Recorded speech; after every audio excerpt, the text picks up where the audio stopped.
Mueller's investigation is tainted with partisan politics.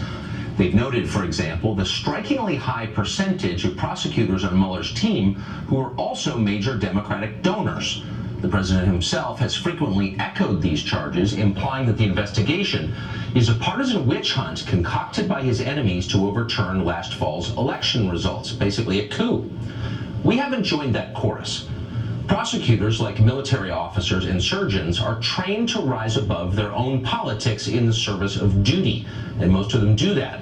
In the absence of hard evidence to the contrary, it seemed wise to give this investigation the benefit of every doubt and wait for the outcome. We're Americans. We believe in the fair application of justice. We think that's what normally happens.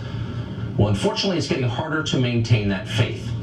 2 days ago, news broke that a key figure in the Mueller investigation, a longtime FBI official named Peter Strzok, had been removed from his job for sending highly political text messages to his mistress, who's another FBI official. Apparently, those texts attacked President Trump and expressed affection for Hillary Clinton. Now, ordinarily, this would not rate a headline. Even career government officials are allowed to have political views.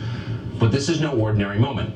Peter Strzok is at the very center of the two most politicized Justice Department cases in a generation. Strzok was, first of all, deeply involved in the investigation of Hillary Clinton's private email server last year. At the conclusion of that investigation, it was apparently Strzok who changed the FBI's description of what Hillary did from grossly negligent to extremely careless. Now, the first description is a crime, the second merely a blunder. So in effect, Peter Strzok exonerated Hillary Clinton in the middle of a presidential campaign. But then he kept going. Strzok went on to sign the document, the official document that opened an investigation into Russian meddling in the election. The very same investigation the Hillary campaign was calling for at the time, the one that has now completely overwhelmed the Trump presidency. And if that wasn't enough, it was also Peter Strzok who, according to news accounts this afternoon, oversaw the FBI's interviews in January with General Mike Flynn at the White House, the ones that resulted in Flynn pleading guilty to felony charges on Friday. Apparently, Flynn had no idea he was being interviewed, and that would explain why he didn't have a lawyer present. If true, that would qualify as trickery. It would be unethical. Again, like Zelig, Peter Strzok in the middle of it. So you can see why Strzok's politically charged text to his mistress might matter at this point. What exactly does Strzok say in those texts? We still don't know the answer to that because, for reasons it will not even explain, the FBI won't tell Congress. So all the way back in August, the House Intelligence Committee sent a subpoena to the FBI asking for, among other things, information on why Peter Strzok was removed from Mueller's team. But instead of replying, the FBI simply stonewalled and said nothing.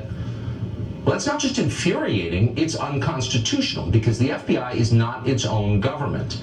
It's a single agency within the executive branch of our federal government. It's accountable to, among others, the United States Congress, and therefore accountable to voters. Keep in mind, nobody elected Peter Strzok to anything. You elect members of Congress to keep people like Peter Strzok in line. Now, when people like Peter Strzok decide that Congress has no power over them, they're giving you the finger and they're threatening democracy. That should not be allowed. And yet, amazingly, it's common. It happens literally all the time in Washington. Last summer, for example, Congress sought basic information about the infamous Trump dossier. Did the FBI pay for it or part of it? Did FBI agents believe the contents or use them to drive their Russia investigation? These are basic and central questions, and yet the FBI just ignored them. They didn't feel like answering, and they rarely do. Back in 2015, two Islamic extremists attempted to shoot up a Muhammad cartoon contest in Garland, Texas. Remember that? Later, it emerged that an undercover FBI agent knew the two shooters personally, and had even egged them on to, quote, tear up Texas. That agent even traveled with the terrorists to the scene at Garland, was present right before the attack, and tried to flee as it began. It's hard to believe that actually happened in America, but it did happen. You'd probably like to know why it happened, wouldn't you? Senator Ron Johnson of Wisconsin would like to know. He's repeatedly asked the FBI to explain why it shielded terrorists, how it could have failed to stop the shooting that happened later. And yet he still doesn't know. Senator Johnson's requests repeatedly have been stonewalled by the FBI. A year before that, in 2014, Senator Tom Coburn of Oklahoma asked the Justice Department information about the gun that the Tsarnaev brothers used to kill a police officer right after the Boston bombing. He never received an answer to that question. We could go on. There are many examples of this, but the point is clear. The FBI is out of control, and not just in the Trump investigation, but much more broadly. An agency charged with enforcing the law clearly considers itself above the law, and that's a threat to you and every American, no matter who you voted for.